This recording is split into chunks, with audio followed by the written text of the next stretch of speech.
nous avons des problèmes avec des prismes ou des cylindres, donc vraiment des problèmes écrits qu'il faut vraiment aller chercher l'information. C'est sûr, ici, on vous a fait un dessin, ça vous aide grandement. Sinon, ce serait possible qu'on n'ait pas de dessin du tout.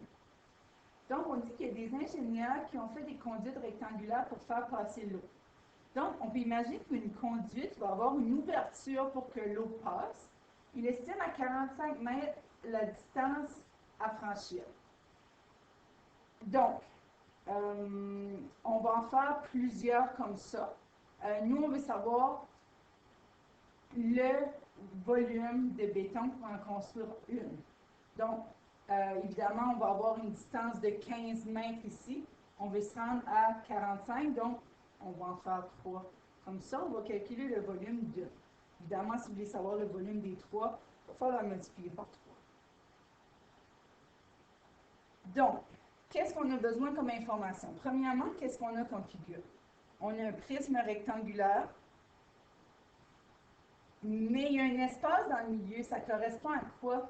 Ça correspond à un cylindre. Donc, cet espace-là dans le milieu est ouvert. Donc, on n'a pas besoin de mettre du béton à cet endroit-là.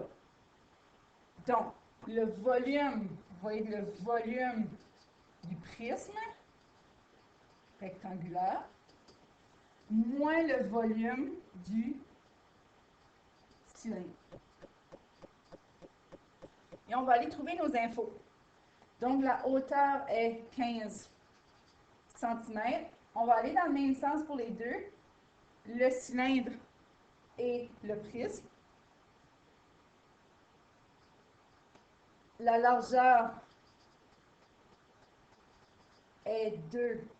Évidemment, c'est des mètres pour les deux.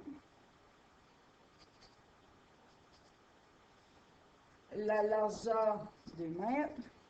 Le diamètre, ici, on parle vraiment du cylindre. 1 mètre. Donc, le rayon égale 0,5 mètres.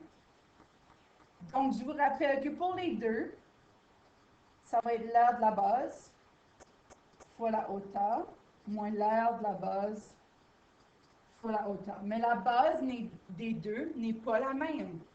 Ici, on a l'aire d'un carré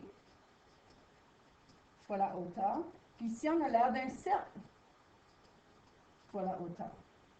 L'aire d'un carré, longueur fois largeur, qui est la même. On aurait pu dire C au carré ici, fois H, moins pi R2H. Et à ce point-ci, vraiment, il manque juste d'aller mettre l'information. Donc, je n'irai pas écrire les mètres pour ne pas alourdir. Il faut juste comprendre que ça va être des mètres au carré à la fin.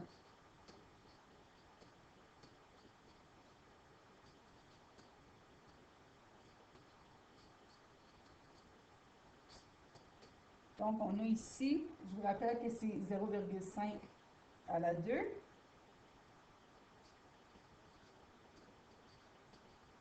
Pour le rayon, évidemment.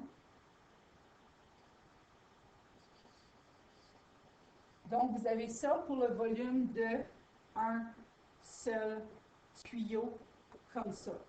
Donc, si on veut vraiment estimer pour le total, il faudrait simplement multiplier par